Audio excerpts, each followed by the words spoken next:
Hello everyone, this is Kathy with Dynamite's Vintage, and I'm coming on today to show you how to do our chunky knit blankets. Instead of doing a whole blanket with you guys today, I'm going to do just like a 15 by 15 square, and what I use this for, you can probably guess it's covered in cat hair. My cats lay on it. I set it by my pillow in my bed, and they snuggle up on it and absolutely love it. Every once in a while we get our puppy on it too, but the cats usually take it over. So with this, I just used it's actually a baby chunky yarn from Hobby Lobby. They've got it in the gray, purple, blue, pink, and then like a multicolor. So there's a lot of choices in this kind of a thinner one. What I'm going to use today is a thicker chunky yarn. So it's actually going to go quicker because it's not as small as this yarn was. But you can get it just about anywhere. Hobby Lobby's got it for $6.99. Of course, they've always got their 40% off coupons. Walmart's got it for $6.49, and then Michael's is the most expensive at $9.99. But they always have sales going on, and they have the most colors, so that's why I usually like theirs the best. Hobby Lobby and Michael's is also thicker.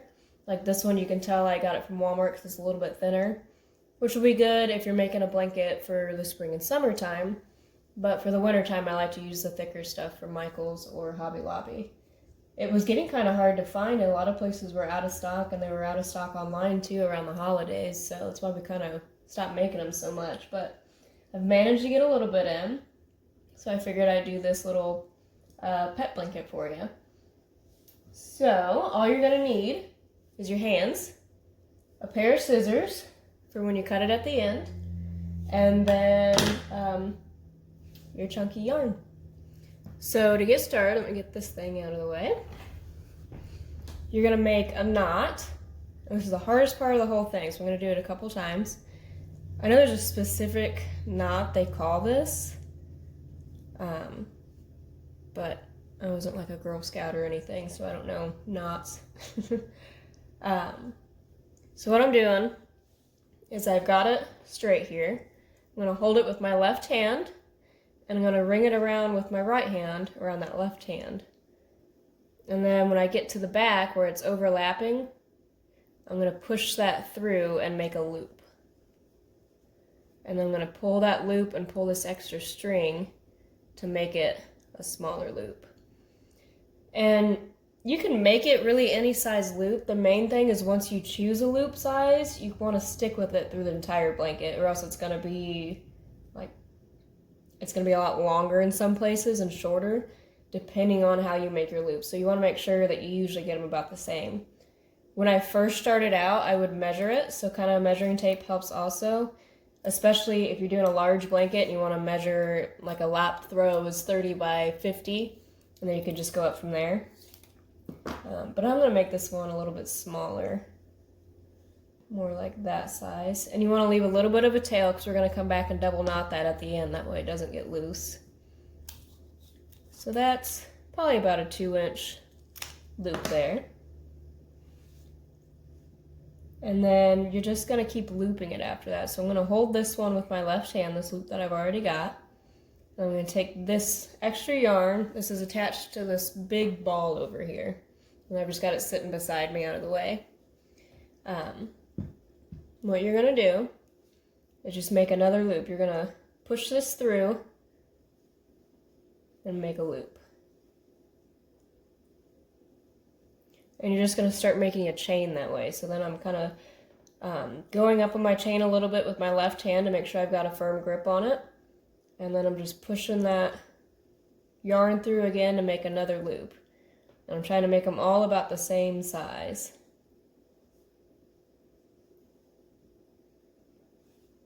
And I'm going to do this until I've got my 15 inches. Let's see how many loops that ends up being. Since this is a different yarn than that, I'm not quite sure what it'll be here.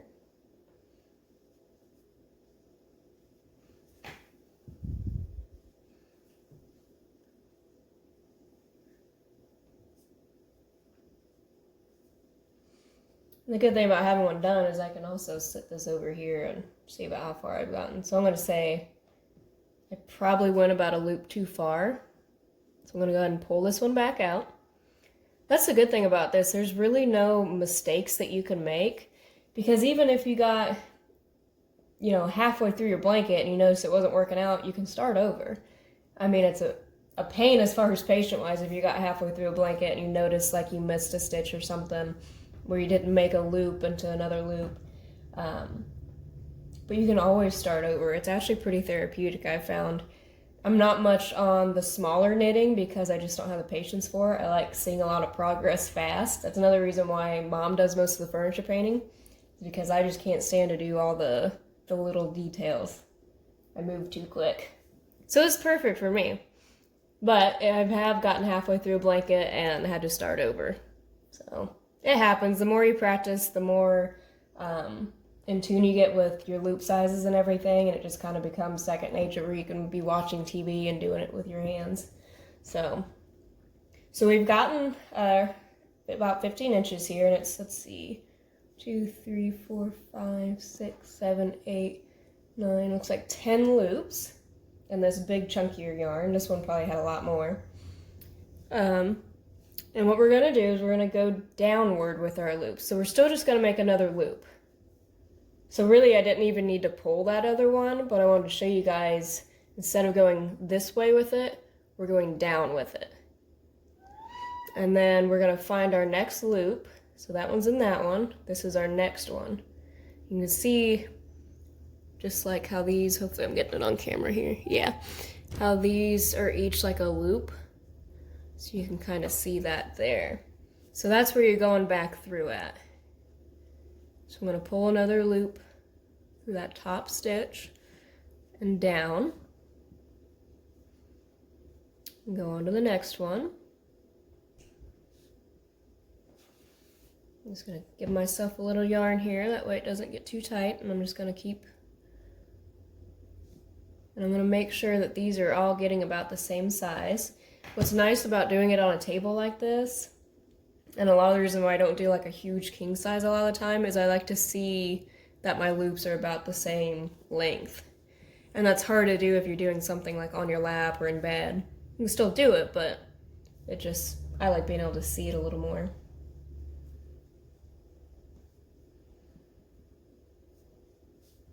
So we're on our last one here. So we're going to pull that down, and now that we're on our end loop, how many did we actually end up here? 1, 2, 3, 4, 5, 6, 7. And this is how it's going to look on the back.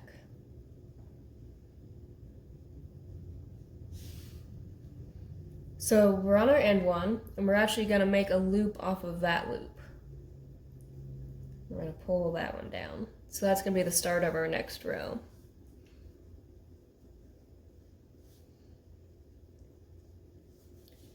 These chunky blankets is something I wanted to do for a long time. And I was looking up different tutorials, and it always was like super confusing. They were either using these giant needles or they were using it on their arms. And I don't know if I just have like weird arms or what, but the loops were not coming out right. I'd have one that would be like this size, and then it would come out and be like this size, so it ended up never working. And I actually saw this tutorial on the Shabby Tree. So I know some of our customers follow her. She is amazing. They always do a lot of different crafts. So if you look up on Facebook, the Shabby Tree, they do this tutorial also. And they do a full-size blanket. I think it's her and her sister. But so we're going to do the next loop here.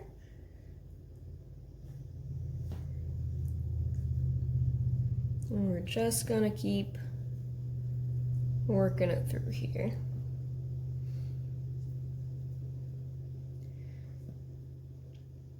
And something small like this, we're not even going to use like this full skein or this full ball of yarn. The 30 by 50 that I make for the store, it usually takes 4 to 5 skeins, depending if I'm doing like a small lap blanket or a big lap blanket. And here I am at the end again, so I'm going to go down on it and pull that loop and start my next row. But yeah, so I usually do 4 to 5 skeins depending if I want a large or small lap throw. I've never done anything really bigger at the moment, 'cause like I said, I like being able to put it out on my table. And when you get to a larger size like that, it just doesn't work as well.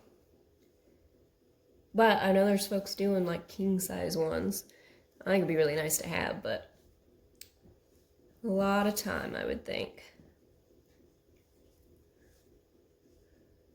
So you can kind of start seeing it come together now that we've got a few rows.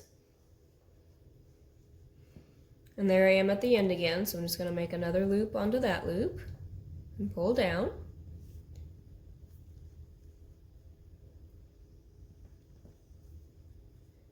I ended up having to make one of these pet chunky blankets because the cats would take over like the first ones that I've made, and they would just love laying on it. So I thought I'd make them their own with some extra. This was some extra I had left over for making my niece a blanket. So they love it. They love it.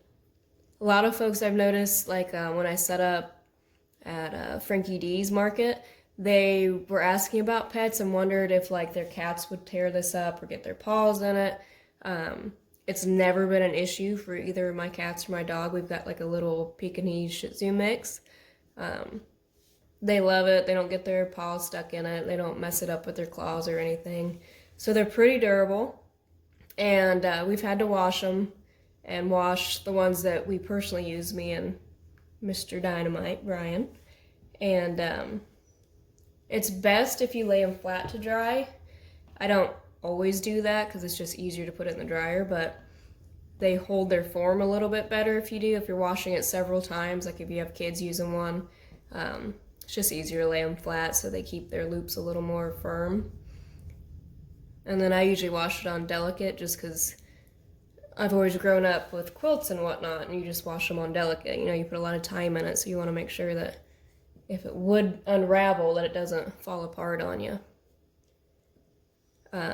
Brian's blanket, we actually washed like 3 or 4 times when he was sick, and there was some pieces where I had put the yarn together, like attached another piece, which I'll show you guys how to do this. I'll cut this and show you guys how to do that before we get done here. But and just when I got done washing it, I was able to look at it and look it over and retie anything that had come apart. So it's not, you know, if it comes apart or even if this yarn would break, which I haven't had happen yet, you can always just find it and tie it and it'll be fine again. So they're very easy to just keep up on and stuff if they start being used a lot. So normally I would never cut in the middle of like a yarn because I've got all this left. But I want to show you guys, since we're just doing a small one, if you're doing a big blanket or if you're wanting to do multiple colors, I want to show you how to patch 2 pieces of yarn together. That was one thing that I YouTubed later on because I know there were several different techniques, but so just pretend I'm not cutting it here. And this is 2 different pieces of yarn. Say I ran out of what I was working with and I had this new piece and I wanted to put it together. So all you would do is just overlap the 2, tie it in a knot, and you're gonna tie it again. And this is like when I switched colors between rows. I've got some black and white black and white chunky blankets and red and white, and that's how I've gotten that different color of yarn on it, is by doing that. And I cut it down, not right onto the knot, but just a little bit after. That way you don't got all this hanging down in your blanket, but it's also still really sturdy. That way that doesn't pull out. And I always just kind of pull on it, make sure that it's snug. So just keep going down a little bit here. And see that knot just kind of goes in with all the fluffiness so you don't even see it. When I do start another color, I personally like to do it at the end knot or the end loop. That way it's not like you're halfway through and it's a different color. So I like to start it new so it looks like it's just like a stripe.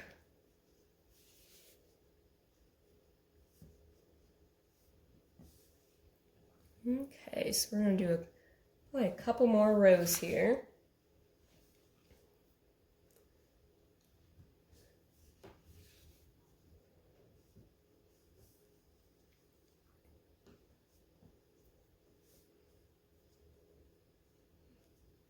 My cat Stewie's already over here eyeballing it.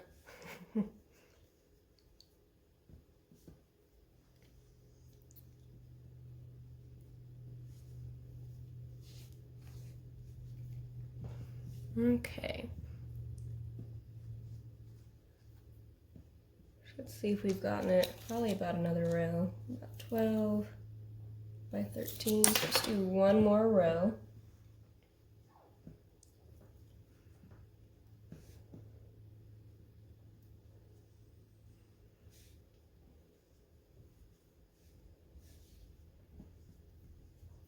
I'll show you guys what it looks like on the back here too.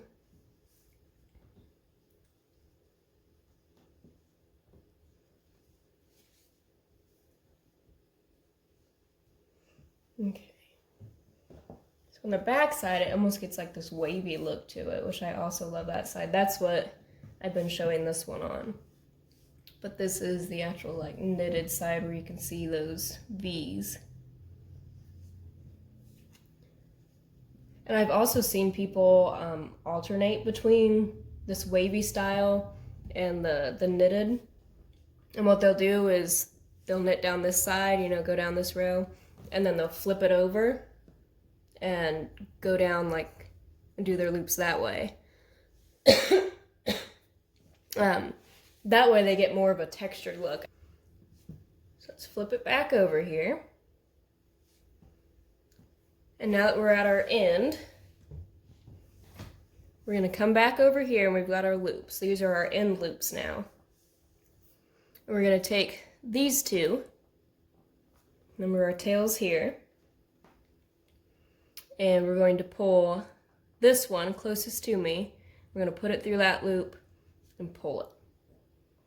We're going to do the same thing all the way down. So this farthest one, I'm going to pull it through the one towards the front. Just keep pulling it through. Grab the loop and pull it through. We're going to do that till we all the way to the end. There's our last loop. And you see how this looks a lot like our beginning. And it also looks like our sides. So we've got our final loop. We're just going to take that and run the yarn through to make that knot. And I am going to cut this here, that way I can, because I've got all this ball of yarn. I'll cut that there and pull it through. And that creates our first knot. I'm just going to pull that tight. And I always like to come in and do a second knot just to make sure that it's really tight and that it's not going to come loose at the ends, because I definitely don't want that to unravel. So there's a second knot there. And what I would also do is come up to the top and run a second knot through there and pull it tight. And then cut off the tail. We're going to tuck that kind of in and then cut off the tail on this side. Kind of push that in, that way it's tight in there. And these will stretch either way. Like, it's really hard to give measurements because it is just so stretchy.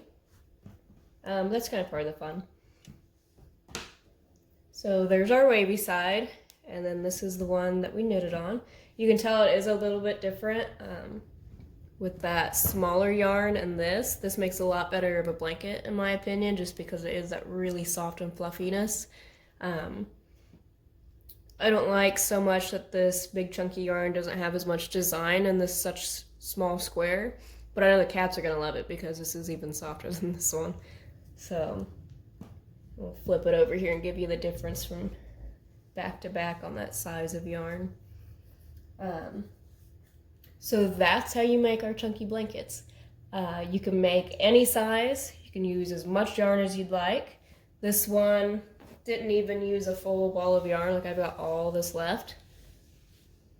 So especially if you're just testing out to see if it's something you would even enjoy, just make a small pet pad. Just do that and make sure they'd like it. I've also seen, especially on Etsy, they'll sell these for baby photos. And I think that's super cute also, and like toddler photos. So, and you could use it for decoration too, just to add a little bit of texture in your decor. So thanks for watching with me today. I'll post this on our YouTube video and on our Facebook page and Instagram. Be sure to follow us on all of them and come out to our April market, April 2nd through the 5th. And also check out our weekly sales on our website, dynamitesvintage.com. Thanks for watching.